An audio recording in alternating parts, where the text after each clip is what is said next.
하나님 말씀 사무엘상 2장 30절입니다. 그러므로 이스라엘의 하나님 나 여호와가 말하노라. 내가 전에 내 집과 내 조상의 집이 내 앞에 영원히 행하리라 하였으나 이제 나 여호와가 말하노니 결탄코 그렇게 하지 아니하리라. 나를 존중히 여기는 자를 내가 존중히 여기고 나를 멸시하는 자를 내가 경멸하리라. 아멘. 하나님 아버지, 우리에게 말씀하심을 믿습니다. 말씀하심을 감사합니다. 주의 말씀을 통하여 참 자유를, 기쁨을, 소망을 얻게 하여 주시옵소서. 예수님의 이름으로 기도 올렸습니다. 아멘.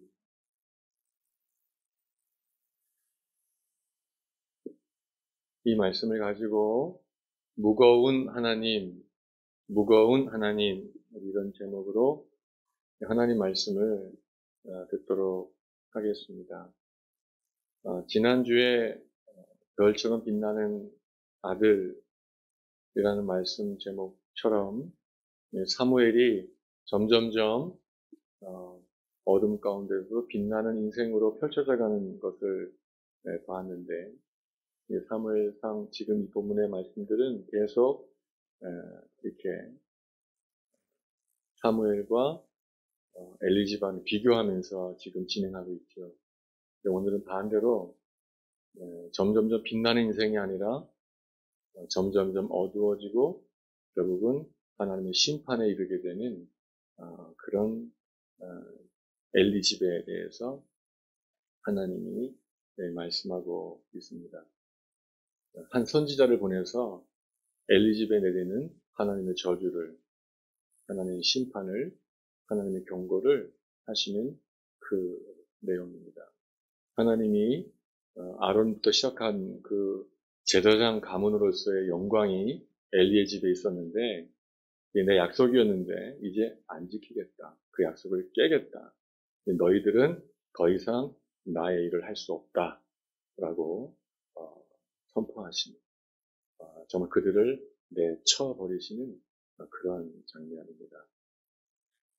그들은 엘리 집안과 홈리와 비느하스, 엘리와 두 아들, 그 가문은 어떻게 이렇게 하나님으로부터 결국은 버림을 받게 되었는가.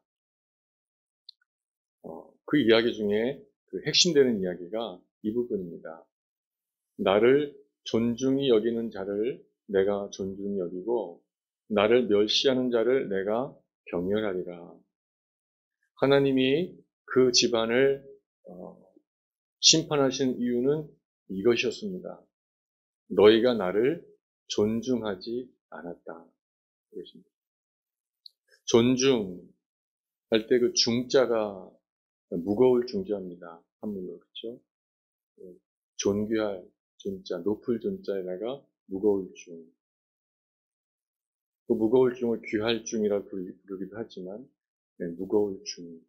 즉, 엘리와 홈리와 비느하스는 하나님을 가볍게 여겼던 겁니다. 하나님을 무겁게 여기지 아니하고 하나님을 가볍게 여겼죠. 그것이 그들이 망한 이유입니다. 하나님의 무거운 영광, 그들에게는 하나님은 아주 깃털 같았어요. 가벼워요. 내 인생에서 하나님이 빠지면, 지금 이 교회에서, 우리 예배 가운데에서, 우리 가정 가운데에서, 내 자녀의 마음 가운데에서 하나님이 빠지면 이라고 할 때 그거 아무렇지도 않은 거예요. 미동도 없어요. 흔들리지도 않아요. 그만큼 가벼운 하나님이 그들의 하나님이었습니다. 결국은 그것이 망한 이유예요. 나를 무겁게 여기는 자, 내가 그를 무겁게 여겨줄 것이다. 나를 가볍게 여기는 자, 넌 내게도 가볍다. 이렇게 말씀하시는 거죠. 우리가 이미 봤지만 17절 말씀 보면은 같은 말이 나오죠. 이 소년들의 죄가 여호와 앞에 심히 크면 그들이 여호와의 제사를 멸시함이었더라. 하나님을 가볍게 여기니까 하나님께 드린 예배도 물론 가볍죠. 하나님의 말씀도, 하나님의 영광도, 하나님의 사람도 다 가볍죠. 그것이 그들이 망한 이유였습니다. 사랑하는 여러분, 오늘 우리에게는 하나님이 어떤 분인지, 정말 내 인생에 하나님은 무거운 존재이신지, 나도 그들처럼 하나님을 가볍게 여기고 있지는 않은지 한번 살펴보는 이 시간이 되어지면 좋겠습니다. 오늘 하나님은 우리 가운데 무거운 하나님으로 다시 고백되어야 될 줄로 믿습니다. 그들은 왜 하나님을 이렇게 가볍게 여겼을까? 먼저는 그들에게 믿음이 없었던 거예요. 그들은 그 직분은 제사장입니다. 굳이 설명하자면 요즘 말로 바꾸면은 목사고 장로고 그런 거예요. 이렇게 목사가 앞에서 예배 인도하고 설교하지 않습니까? 근데 믿음이 없는 거예요. 제사장이 돼가지고 백성들이 갖고 온 짐승을 잡아가지고 제사 드리는 이런 일을 해요, 계속. 근데 믿음은 없는 거예요. 민수기 14장 말씀 보니까 여호와께서 모세에게 이르시되 이 백성이 어느 때까지 나를 멸시하겠느냐. 내가 그들 중에 많은 이적을 행하였으나 어느 때까지 나를 믿지 않겠느냐. 하나님께서 말씀하시죠. 이 백성들 왜 날 이렇게 멸시하니? 왜 날 이렇게 가볍게 여기니? 라고 하면서 그게 가볍게 여기는 그 증거가 뭡니까? 어느 때까지 나를 믿지 않겠느냐. 하나님을 믿지 않는 게 하나님을 멸시하는 겁니다. 하나님을 믿으십니까? 근데 믿지 않아요. 그게 하나님을 멸시하는 거예요. 하나님 믿는다고 하는데 구체적으로 두 가지를 믿으셔야 합니다. 하나님, 난 믿어. 뭐를요? 방금 우리가 히브리 11장을 교독했지 않습니까? 거기 보면 이런 말씀이 있죠. 믿음이 없이는 하나님을 기쁘시게 하지 못하나니 하나님께 나아가는 자는 반드시 그가 계신 것과 또한 그가 자기를 찾는 자들에게 상 주시는 이심을 믿어야 할지니라. 하나님을 믿는다는 것은 두 가지입니다. 하나님은 지금도 살아 계시다. 이걸 믿는 거죠. 또 하나는 그 하나님은, 살아계신 그 하나님은 내가 그를 찾을 때 외면치 않으시고 나에게 상 주신다. 두 가지를 믿는 겁니다. 그 믿음이에요. 근데 홈리와 비누 같은 그 믿음이 없는 거예요. 제사를 드리고 있지만 하나님 살아계신 건 몰라요. 그리고 제사를 드리고 있지만 이걸 통해서 주께서 어떤 상을 주실지 기대하지 않아요. 그냥 하는 거예요. 그냥 직업으로 하는 거죠. 믿음 없이 돈벌이로 그냥 하고 있는 겁니다. 생계 유지로 하고 있는 것이죠. 믿음 없이. 그건 하나님을 어떻게 하는 겁니까? 가볍게 여기는 것입니다. 오늘 우리는 예배하고 있는데 우리에게 하나님은 존중되고 있는지, 우리에게 하나님은 지금 무거운 하나님인지 뭘 보면 알 수 있습니까? 저와 여러분이 지금 하나님을 어떻게 믿어야 됩니까? 여기에 살아계신 하나님으로, 할렐루야. 그리고 내 예배를 받으시고 상 주실 하나님으로 믿을 때 이 예배는 무거운 예배가 되는 것입니다. 여기에 수만 수천이 모여있다 할지라도 하나님의 살아계심을 알지 못하고 이 예배를 받으시고 상 주실 줄을 기대하지 않는다면 믿음 없는 예배고, 그것은 하나님은 뭐하고 있는 겁니까? 무시하고 있는 거죠. 멸시하고 있는 것밖에 되지 않습니다. 그들은 믿음이 없었어요. 결국은 그것은 하나님을 가볍게 여기는 죄로 나타나게 되는 것이죠.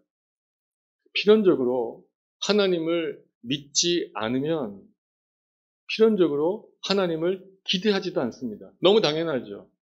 하나님은 살아계셔. 상 주실 거야. 이 예배를 받으실 거야. 할렐루야. 믿으면 뭐가 생깁니까? 기대가 생기죠. 요한복음 11장에 하나님께서 말하다게 말씀하지 않았습니까? 너가 믿으면 뭘 보리라? 하나님의 영광을 보리라. 네가 믿으면 영광을 볼 거야. 믿으면 보게 될 거야. 그 믿음이 있다면 영광을 볼 뭐가 생깁니까? 기대가 생기죠. 기대가 생기죠. 그런데 홈리와 비나스가 믿음 없이 제사를 집례하는데 기대가 있었겠습니까? 없었겠습니까? 아무 기대도 없죠, 뭐. 야, 이걸 주께서 어떻게 받으시고, 어떻게 응답하시고, 역사하시고, 이들을 치료해 주시고, 온전케 하시고, 영광을 나타내실 막 그런 기대가 없죠. 기대 없는 마음. 그건 뭐입니까? 하나님을 무시하는 거예요. 기대 없는 예배, 아무 소망 없는 예배, 하나님을 무시하는 겁니다. 우리 주님 하나님께 나왔습니다. 할렐루야. 하나님을 기대하십니까, 지금? 하나님께서 오늘 나의 마음을, 하나님께서 오늘 나의 가정을 살펴주실 것이다. 이 약한 육체를 만져주실 것이다. 이 어두운 마음을 밝혀주실 것이다. 내 자녀에게 꿈을 주실 것이다. 소망을 주실 것이다. 어떤 그 기대 말입니다. 기대. 그것이 없이 그냥 시간 돼서 왔어요 하고 앉아있으면 그 예배는 하나님을 무시하는 거죠. 그렇지 않습니까? 목사가 설교하려고 하는데 성도님들이 쫙 앉아가지고 해봐. 아무 기대도 없이 있다면 제 마음이 어떻겠어요? 아, 이걸 해야 돼 말아야 돼. 너무 무겁겠죠. 똑같지 않겠습니까?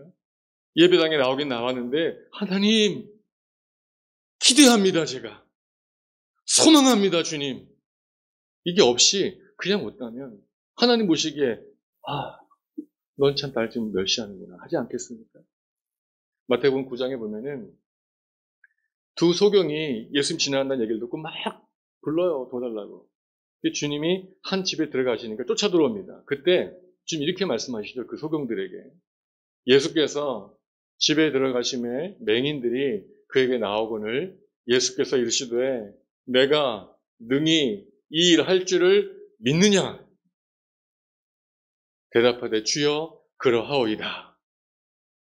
내가 정말 너의 눈을 뜨게 할 걸 믿어? 네, 믿습니다. 이 믿습니다 말씀에 뭐가 있는 거죠? 기대가 있는 거예요. 기대가 있는 거예요. 하나님은 하실 수 있습니다. 이 눈 뜨게 하실 수 있습니다. 이 병 고칠 수 있습니다. 이 어려운 문제들 해결할 수 있습니다라고 기대하는 거. 참 답답해 보이고 끝이 안 보이는 것 같고 될까 싶지만 그러나 오늘 예배 가운데 주님은 나를 만나 주실 것이고 응답하시면 하나님이 하시면 될 것이다라는 기대. 여러분 가운데 이 시간 그 기대가 있으시기를 축복합니다. 상상해 보세요. 제사장이 앞에서 막 모든 예배를 그 제사를 지내고 있는데 어떤 기대도 없는 마음으로 짐승을 잡고 피를 뿌리고 불태워 드리는 그 모습을 볼 때 주님 어떤 마음이었겠습니까? 그러나 기대를 가지고 주님 오늘 이 제물을 드립니다. 이것이 저 영혼의 죄를 해결하는 제물 되게 도와주시고 저 영혼 가운데 저 가정 가운데 은혜가 임하게 도와주시고 해결되게 도와주십시오라고 기대하는 마음으로 그가 예배를 인도했다며 홈리와 비너스가 하나님께서 그들을 왜 멸망시키겠습니까? 기대가 없는 거예요. 바라기는 저나 여러분 마음속에 하나님을 향한 뜨거운 기대가 회복되시기를 예수님의 이름으로 축복합니다. 시편 81편의 말씀 보니까 나는 너를 애굽 땅에서 인도해낸 여호와 내 하나님이니 내 입을 크게 열라 내가 채우리라 아멘 하였으나 내 백성이 내 소리를 듣지 아니하며 이스라엘이 나를 원하지 아니하였도다. 입을 크게 열면 내가 채워주겠다고 약속하셨는데 도대체 입을 열지 않는 거예요. 입을 안 열어요. 여러분, 하나님이 은혜 주시지만 입을 크게 여는 건 누가 할 일입니까? 우리가 할 일이에요. 하나님 오늘 여기에 이 예배 가운데 하늘의 큰 은혜를 예비하신 줄로 믿습니다. 주실 줄로 믿습니다. 단 입을 열어야죠. 내가 입을 열어야죠. 내가 기대해야죠. 그래야 주어지는 거예요. 아무리 여기 강같은 내가 넘친다 할지라도 내가 입을 꽉 다물고 기대하지 않고 소망하지 않고 원하지 않고 간절하지 않으면 도대체 그 내가 어찌 임하겠습니까? 볼지어다 내가 문 밖에 문을 두드리노니 누구든지 내 음성을 듣고 문을 열면 내가 들어가 그와 더불어 먹고 그는 나와 더불어 먹으리라. 할렐루야. 문이 열려야 돼요. 간절하셔야 됩니다. 하나님을 기대하게 되시기를 축복합니다. 그게 주님을 존중하는 거예요. 기대하지 않는 거 멸시하는 겁니다. 근데 그들은 그런 거예요. 멸시하는. 아무 기대 없이 그냥 시간 됐으니까 아무 기대 없이 내 밥벌이니까 하고 있는 것 그건 주님을 멸시하는 거였던 것이죠. 마지막 세 번째로 그들은 왜 하나님을 멸시했는가? 결과적이지만 당연한 얘기지만 그들은 하나님을 사랑하지 않았던 거예요. 그러니까 멸시하죠. 여러분, 사랑하면 얼마나 아끼게 됩니까? 존중할 수밖에 없죠. 귀할 수밖에 없죠. 근데 그들은 하나님을 안 사랑한 거예요. 사랑하지 않는데 제사장의 일은 감당하고 있는 겁니다. 사랑 없이도 할 수 있다는 거예요. 저도 사랑 없이도 설교할 수 있고 여러분도 사랑 없이 예배할 수 있는 거죠. 근데 그건 뭡니까? 하나님을 멸시하는 거예요. 왜냐하면 하나님을 사랑하지 않아요. 그 예배 드립니다. 그건 뭐죠? 하나님을 사랑하지 않고 예배할 때는 우리는 하나님을 수단으로 삼고 있는 거예요. 어떤 수단이요? 내가 지금 문제를 만났고 상황이 안 좋으니까 해결될 게 있으니까 하나님의 능력이 필요하고 하나님의 도움은 필요해. 내게 필요한 건 하나님의 능력이고 도움이지 하나님이 아니야. 그저 하나님 수단 삼아가지고 이렇게 예배를 드리고 나면 뭔가 생기겠지, 해결되겠지 하는 그것. 정작 그 문제가 해결되고 나면 하나님도 잊혀지는 거예요. 이건 사랑이 아니죠. 하나님을 수단 삼는 거예요. 내가 안타까우니까, 문제가 크니까, 급하니까 하고 주님을 찾지만 해결되고 나면 그때 하나님은 넌 나를 수단으로 삼는구나. 너에게 나는 목적이 아니구나. 넌 나를 사랑해 예배하는 것이 아니라 내 능력을 좀 받고 싶어서 하는 것뿐이구나. 이 문제 때문에 그러는 것이구나. 하나님은 멸시를 느끼시는 거죠. 29절 말씀 보면은 그 선지자가 이 가정에게 말하는 말씀이에요. 너희는 어찌하여 내가 내 처소에서 명령한 내 제물과 예물을 밟으며 하나님의 예물을 밟으며 내 아들을 나보다 더 중히 여겨 내 백성 이스라엘이 드리는 가장 좋은 것으로 너희들을 살찌게 하느냐. 너는 제사장 돼가지고 하나님을 사랑하는 마음으로 예배하진 않고 그저 그것 때문에 그 고기를 가지고 네 배나 채우는 네 생계 유지를 위해서만 그렇게 하고 있느냐. 결국은 너에게 이 모든 건 수단이구나. 너 나를 사랑하지 않는구나. 라고 말씀하시는 거예요. 사랑하는 여러분, 오늘 우리들의 이 예배가 하나님을 사랑하는 그 근거 위에 있어지게 되기를 축복합니다. 물론 하나님께서는 우리에게 능력도 주십니다. 문제도 해결해 주실 줄로 믿습니다. 근데 그것은 하나님을 만나면 당연히 되는 거 아니겠습니까, 여러분? 우리는 하나님을 만나면 그 하나님과 함께 그분의 능력이 올 것이고 그분의 은혜가 올 것이고 그분의 해결책이 올 것인데 하나님을 구하지 않고 그분의 능력만 구하는 것이죠. 바꾸셔야 합니다. 하나님을 사랑하십시오. 하나님을. 다니엘서에 보면 여러분 그 다니엘 세 친구가 나오지 않습니까? 느부갓네살 왕이 금신상을 만들고 절해라. 절하지 않으면 어디 들어갑니까? 풀문불에 들어가겠다고 하지 않습니까? 그때 그들이 담대하게 말하죠. 우리는 안합니다. 하나님이 지켜주실 것입니다. 그 다음 말이 중요한데 하나님이 그리하지 아니하실지라도 즉 하나님께서 여기에서 이 문제에서 나를 해방시켜주고 고쳐주고 나를 지켜주지 않는다 할지라도 나는 금신상에 절하지 않겠습니다. 그들은 뭐죠? 그 문제 해결에 초점이 있는 것이 아니라 우리는 하나님을 사랑합니다. 죽든지 살든지는 중요하지 않습니다. 했던 것입니다. 그것이야말로 하나님을 존중하는 가장 아름다운 모습이었는 줄로 믿습니다. 우리도 그래야 되는 것입니다. 문제가 해결되는 것, 여기에 초점이 있는 것이 아니라 이것은 상관없습니다. 중요한 것은 나는 하나님을 사랑한다는 것. 여러분 그런 예배로 나갈 때 하나님은 존중받게 될 줄로 믿습니다.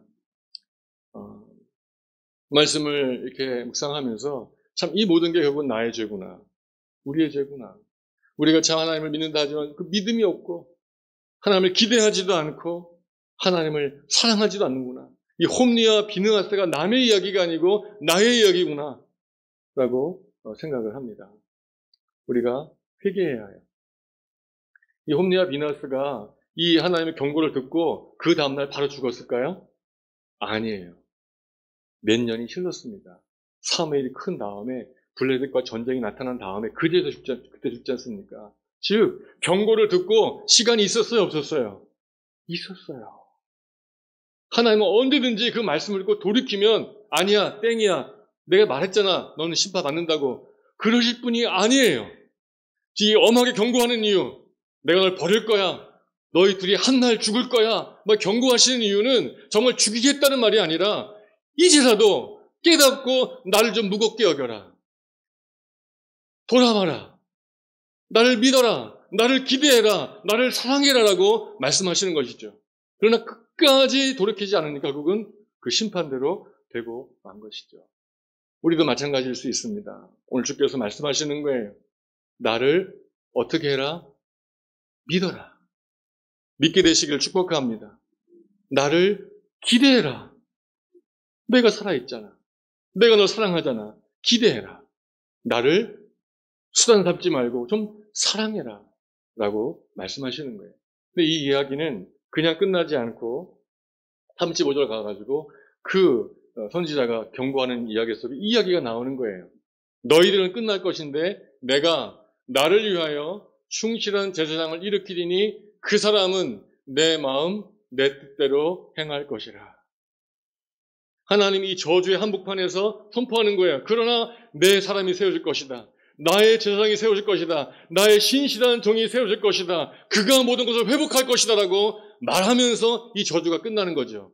이 저주와 심판 얘기 속에 한 줄기 소망이 들어오고 있는 거예요. 이게 누굴까요? 가까이는 다윗입니다. 여러분, 이 사무엘상 하로 나눠 있지만 원래는 한 권이죠. 사무엘이라는 한 책이에요. 근데 이 끝에 사무엘 하 끝에 가면 이 이야기가 어떤 이야기로 끝나냐면은 다윗이 인구조사하는 죄 때문에 그 이스라엘 가운데 하나님의 심판이 임합니다. 근데 그 심판이 이제 하나님께서 이제 뉘우치시고 멈추십니다. 그때 하나님께서 아라우나라는 그 사람의 마당에 임재해 계시는데 그때 선지자가 말합니다. 가가지고 거기서 예배해라 라고 다윗에게 지시하죠. 그랬더니 다윗이 가는 겁니다. 아라우나의 마당으로 가요. 하나님을 만나게 가는 거죠. 그때 아라우나가 임금이 오니까 왜 오시나요? 라고 말할 때 다윗이 이렇게 말합니다. 이것이 사무엘 끝에 나오는 이야기예요. 이르되 어찌하여 내 주 왕께서 종에게 임하시나이까 하니 다윗이 이르되 내게서 타작마당을 사서 여호와께 제단을 쌓아 백성에게 내리는 재앙을 그치게 하려 함이라 하는지라. 아멘. 다윗이 말하는 거예요. 이 재앙을, 하나님의 심판을 막을 것은 아무것도 없다. 오직 못밖에 없습니까? 하나님께 제단을 쌓아야 한다. 하나님께 제단을 쌓아가지고 이 재앙을 멈추게 할 것이다 라고 다윗이 말하는 거예요. 이 말씀을 지난주 읽으면서 주님 정말 우리들의 예배가 재앙을 막는 예배가 되면 좋겠다라고 처음 생각을 했어요. 근데 여러분, 이거 정말 우리가 그러면 새벽 제단을 쌓았고 수요 예배를 쌓았고 주일제단을 쌓으면 그것 때문에 우리에게 될 재앙이 멈춘다는 얘기일까?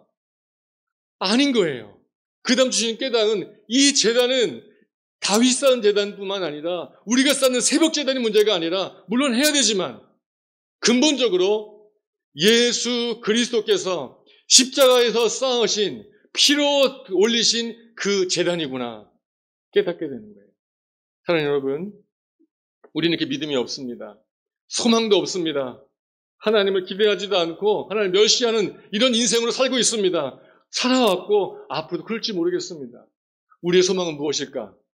바로 우리 대신 그 하나님의 무게를 감당해 주신 그 무거운 하나님의 그 진노를 그 몸으로 감당해 주신 예수 그리스도, 그걸 믿는 것이 우리가 바로 하나님을 인정하는 일이고 하나님을 존중하는 일이고 그것이 바로 믿음이고 소망이고 사랑이 되는 것인 줄로 믿습니다. 갈라디아 말씀 이렇게 말씀하셨어요.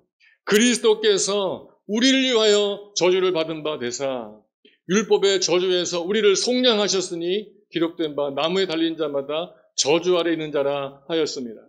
예수 그리스도께서 십자가의 달리심을 통해서 우리의 모든 저주를 감당해 주셨습니다. 어떤 저주입니까? 우리가 왜 저주받아야 됩니까? 우리 하나님을 믿지 않았단 말입니다. 하나님을 기대하지 않았습니다. 하나님을 사랑하지 않았습니다. 하나님을 가볍게 여겼어요. 근데 예수 그리스도께서는 친히 십자가를 등에 지시고 그 등에 지신 십자가 무엇입니까? 하나님의 무게예요. 하나님의 무거움입니다. 하나님의 진노의 무게, 하나님의 심판의 무게를 그분이 감당하신 거예요. 이제 우리는 그걸 믿는 것입니다. 그것이 우리에게 필요한 일이에요. 요한복음 6장에 말씀하셨습니다. 예수께서 대답하 이르시되 하나님께서 보내신 이를 믿는 것이 하나님의 일이니라. 할렐루야. 그 예수를 믿는 겁니다. 나 대신 하나님의 그 무게를 감당해내신 하나님의 아들 예수 그리스도, 나의 이 저주를 감당하신 하나님의 아들 예수 그리스도, 그분을 믿는 게 하나님을 존중하는 것인 줄로 믿습니다. 그분을, 예수를 기대하는 것이 하나님을 존중하는 것입니다. 예수의 십자가를 사랑하는 것이 하나님을 존중하는 것입니다. 이 시간 우리 가운데 바로 그 예수 그리스도, 그분을 다시 마음에 간직하시고 나 대신 그 하나님의 엄중하신 무게를 감당해내신 예수 그리스도, 나의 믿음 없음과 나의 소망 없음과 사랑 없음을 대신 감당하신 예수 그리스도, 그분을 믿으셔서 바로 그 믿음으로 하나님을 존중해드리기를 예수님의 이름으로 축복합니다. 지금 여러분이 십자가를 붙잡는 그것이 바로 하나님을 존중하는 것입니다. 그냥 이 시간마저도 그 십자가를 외면해버리고 그 복음을 외면해버리고 주님의 은혜를 외면한다면 그게 바로 주를 멸시하는 것이에요. 이 시간 예수를 붙잡게 되시기를, 하나님을 높이게 되시기를 예수님의 이름으로 축복합니다. 아멘. 우리 함께 한 목소리로 기도하겠습니다. 하나님 아버지, 엘리 가문의 몰락을 통해서 하나님을 가볍게 여기며 사는 죄를 경고하시니 감사합니다. 하나님을 가볍게 여기는 것이 모든 죄의 원인이고 심판의 이유임을 깨닫게 하시니 감사합니다. 먼저 우리 안에 있는 하나님을 가볍게 여기는 죄를 회개합니다. 하나님 아닌 다른 것을 삶의 중심에 둔 죄를 회개합니다. 하나님 아버지, 하나님의 무거움을 말과 지식이 아닌 우리의 삶으로 고백하게 하소서. 하나님은 살아계시고 우리에게 상 주시는 분임을 믿습니다. 하나님만을 기대하고 소망합니다. 하나님을 수단이 아닌 목적으로 사랑합니다. 예수 그리스도를 통해 하나님의 무거움을 깨닫고 고백하게 하소서. 예수님의 이름으로 기도합니다. 아멘.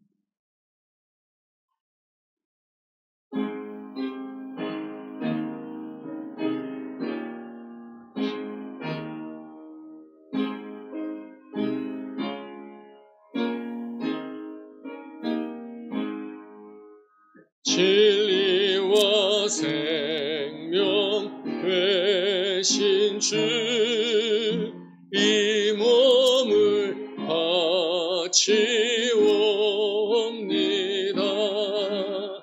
믿음과 소망 사랑에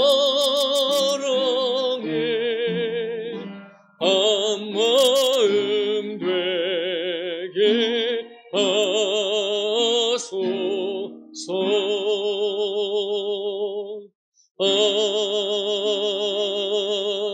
아멘.